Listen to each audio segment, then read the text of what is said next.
All right, hello everyone. So in this go around, I want to share with you 5 tips that may or may not assist you in drawing better, cooler looking, magnificent hands. Now, before we even get into that, I have to preface by saying that I don't take myself as a master at drawing hands. There are many undos that take place. Right. However, in my time drawing many a hand, there are a few things that I've picked up on that help to expedite the hand factory, if you will. And so now that we've gone through all that jazzy bananas, this is 5 simple tips to better hands. Coming in at number 1 is be mindful of the fatty patches. Now, I don't really know if these areas on the hand are called fatty patches medically, but that's what I like to call them, just because when I touch them, they're like squishy little patches of chub, right? Fatty patches, the FPs of the hand. So here we have how I personally like to divvy up the hand, and the fatty patches are the shapes that are in red, blue, and yellow. And for me, the main takeaway here is not necessarily the shapes of these areas themselves, but more so where they are placed on the hand relative to each other. I feel like so long as I remember that there is one on the side of the thumb, one on the side of the pinky, and then one just right atop the both of them where the fingers will sit, that it really helps me find the overall shape of the hand just by knowing how they are divided up. And you'll see in this next example that even if I use the same general shape to represent these fatty patches, that so long as I placed them the same way that they'd be divvied up if I had actually drawn a hand and divided it up afterwards, that you can see it gives me the overall shape of the hand. It's almost like just by drawing these shapes, the way that they are divided up on the hand, that it draws the hand for me in a way. And here I kind of just wanted to highlight the 3 shapes in question here. So again, if I put a shape for the fingers, one for the pinky side, and then one for the thumb, you can already kind of see the palm of the hand just with those 3 shapes. And so from that point, there's very little legwork that needs to be done to make it an entire hand. It's almost just like connecting the empty space around those 3 shapes.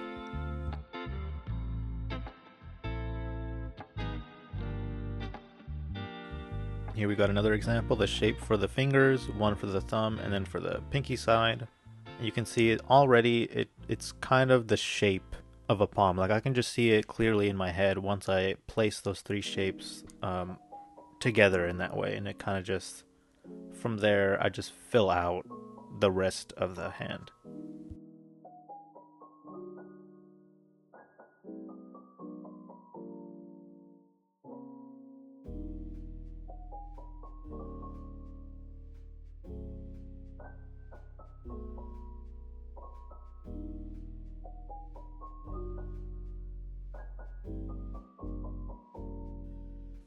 And these 3 fatty patches are still something that will be present even when you're drawing a fist. You can see it on the side of the thumb, and on the pinky side, the blue one for the pinky, the red obviously for the thumb.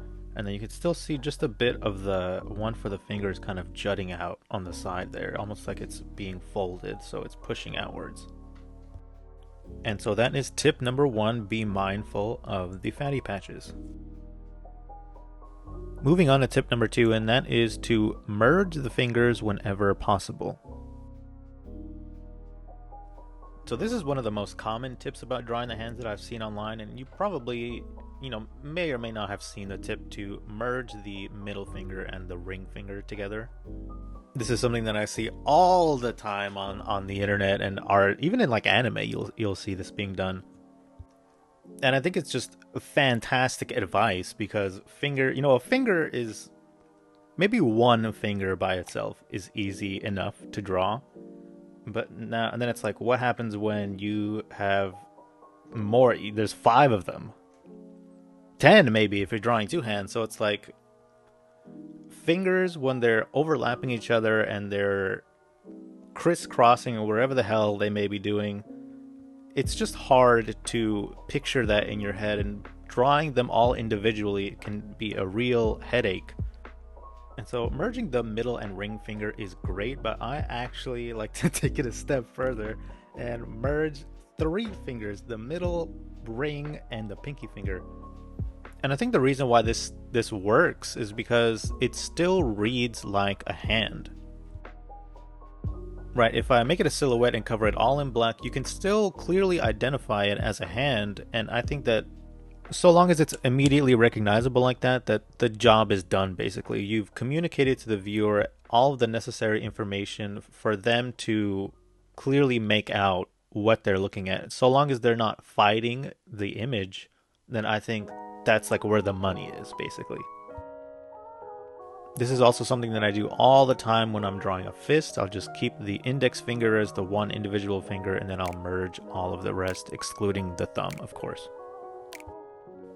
And so even once merging them, you can still go in there and like draw out each individual finger within that silhouette, just so it's not, it's not like the end of the world if you make it all in one shape and think that it has to look that way all the way to the final result. You can still go in there and put in that extra detail. Now this next example is going to be one where I'm still merging those 3 fingers together, but they're not going to be completely merged together, like squished up onto each other. There's going to be a separation, but it's still all one shape.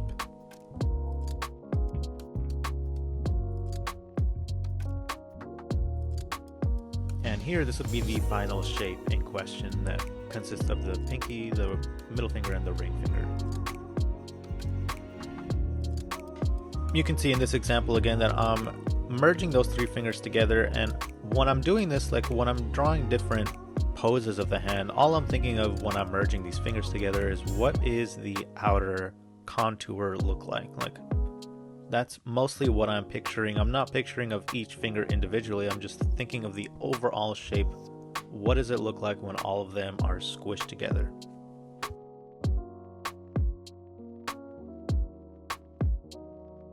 In this example, I'm merging the ring finger and the pinky together, and it's still, I can still get the result that I was looking for, but in the case that I wanted a little bit more separation, I can kind of adjust the shape of that merge, and it'll still be one shape, but it'll give me a clearer outer contour, a more readable silhouette.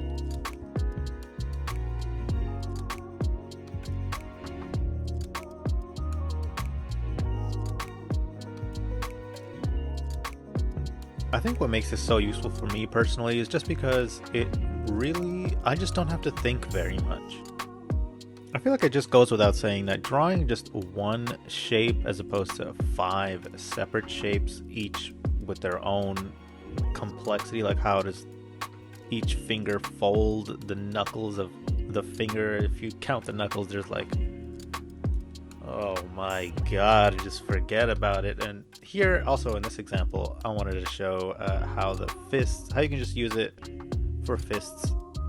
It's like makes drawing a fist just so much easier, really speeds up the process, and again, I just don't have to think very much when I'm doing this.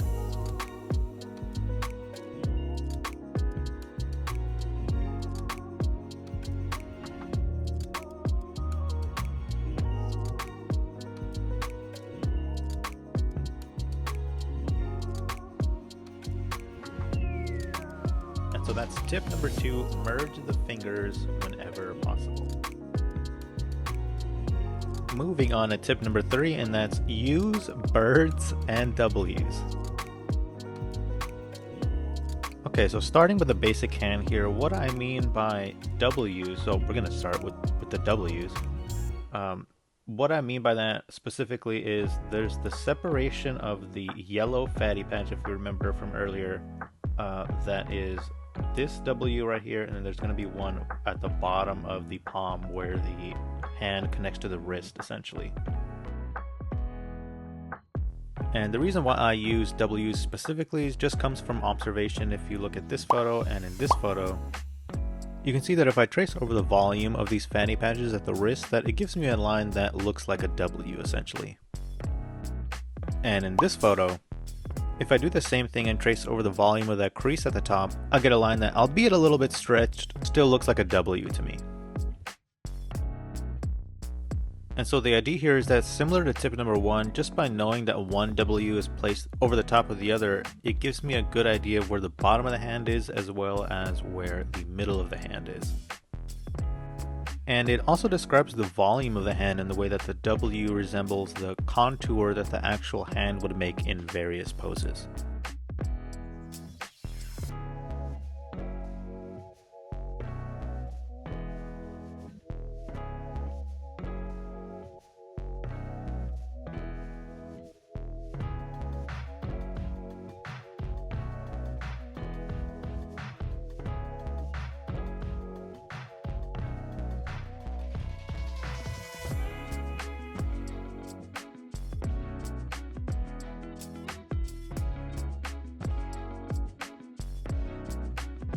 In this example, you can see that by offsetting the placement of the W's, it can guide me to a different gesture for the overall hand and in turn a different pose.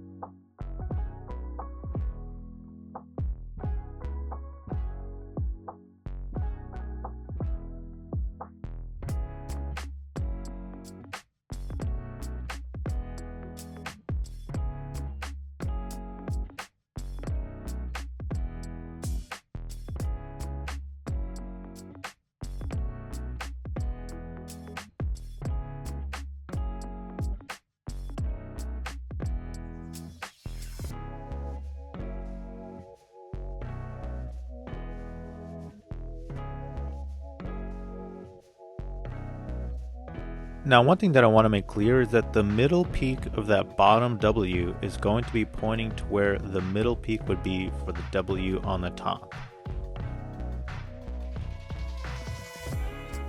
It's kind of like if I took two W's and fit them directly into each other like a puzzle piece. And so there's the middle peak of that bottom W, and sort of like if there was a magnet attracting it to the one on top, it's going to go directly into the middle peak of the one on top. And so wherever I place that W, that bottom W specifically, just picture that the middle peak is always going to be pointing directly into the middle peak of the one on top. And the reason why this detail is important, at least for me personally, is that it helps me understand the orientation of the hand. If I know where the center of the hand is, then it's easier for me to place everything around it.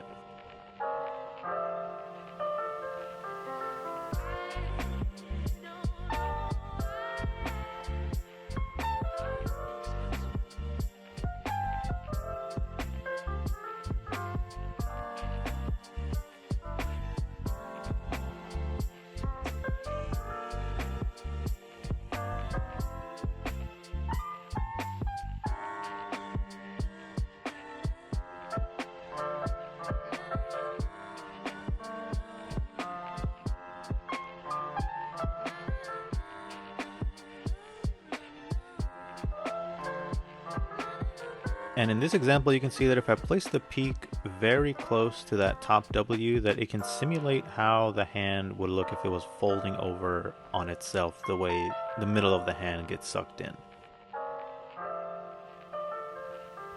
And in this example, you'll see that if I place the bottom W so that its peak is touching the peak of the other one directly so that it overlaps, and erasing the bit that's overlapped, it can make it look like the middle of the hand is so sucked in that we wouldn't even be able to see the pinky side of the hand from this angle.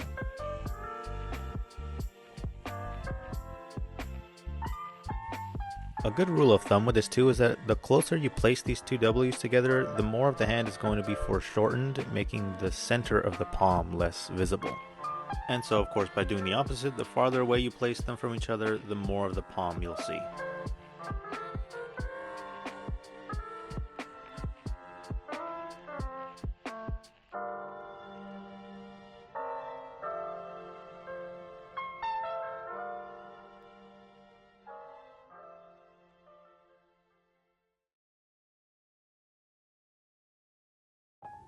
Now for the second part of this tip, if I take a W and flip it, we get this.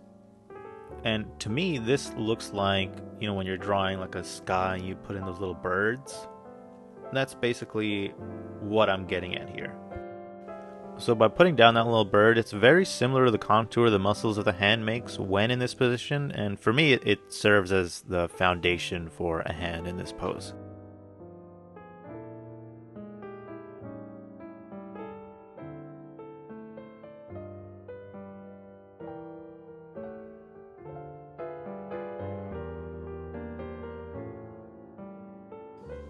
To continue on with this bird analogy, I feel like the higher the wings are, the more of the palm you'll see. And in turn, the less the hand will be overlapped.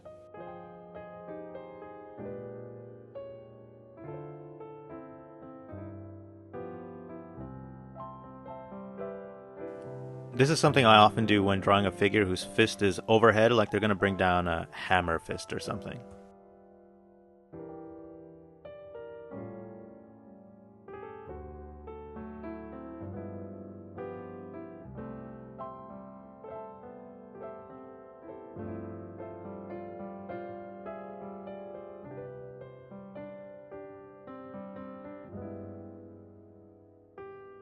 And so that is tip number 3, use birds and W's. Moving on now to tip number 4, and that is place the hand behind the arm. So this is something that I do in almost every figure drawing that I make, and it's something that I see being neglected in a lot of beginner artists' work, and it's this notion that things have to be drawn one line after the other. And as I've spoken about in previous videos, placing parts of the body behind other parts of the body will give the subject a sense of depth and perspective.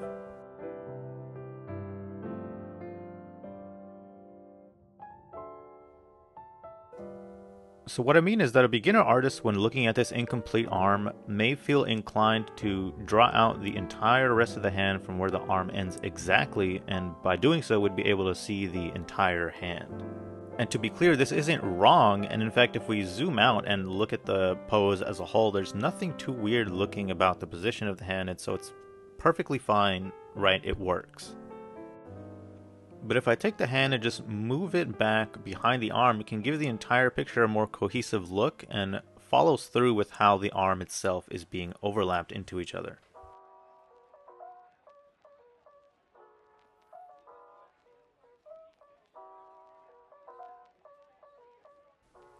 You can see in this example that if I draw the hand right at where the arm ends, it gives the whole arm an extended look. But by moving it behind the arm, it makes it look like the arm is still in motion and gives the whole hand depth as it sits behind the arm.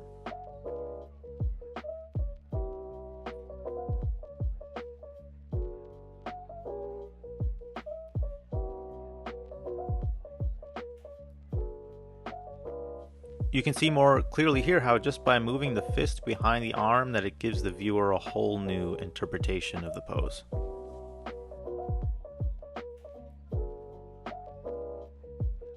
And I feel like by doing this you can get some really dynamic results, and it can just vary up your library of hand poses.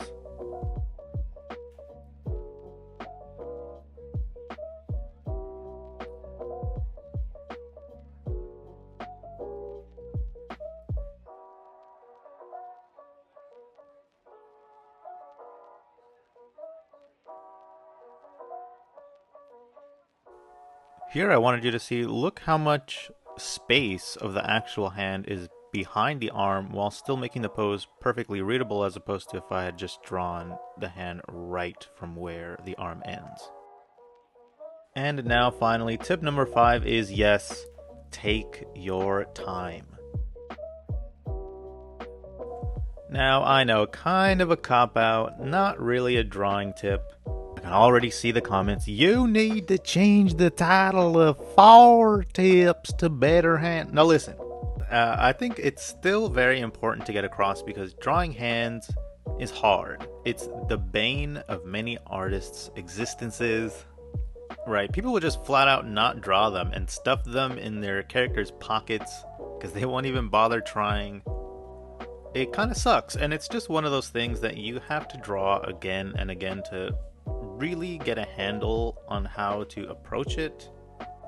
And for me, it's one of those things that's turned me into a real schemer, and how I just make up like shortcuts to draw something that looks like a hand as opposed to trying to learn the muscles and the bone structure from top to bottom. It's like, who has time for that? But so I think it is important not to beat yourself over it. Hands are just one of those things. Everyone has struggled with it and still struggle with it, so you don't have to feel like you're behind or whatever if you can't pull it off. Just take your time, and like with anything, just study from reference. If you're having like mega trouble, just take photos of your own hand and trace it to get a feel of the lines that you're putting down.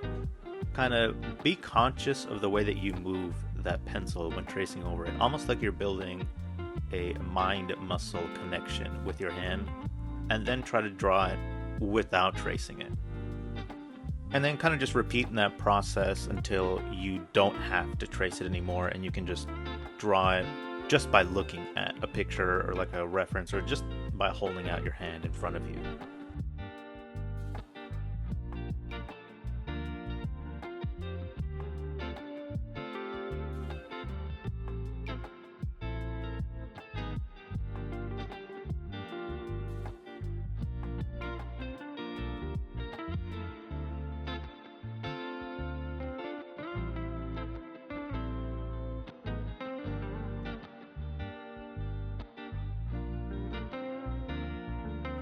And with that, ladies and gentlemen, this has been 5 tips to better hands.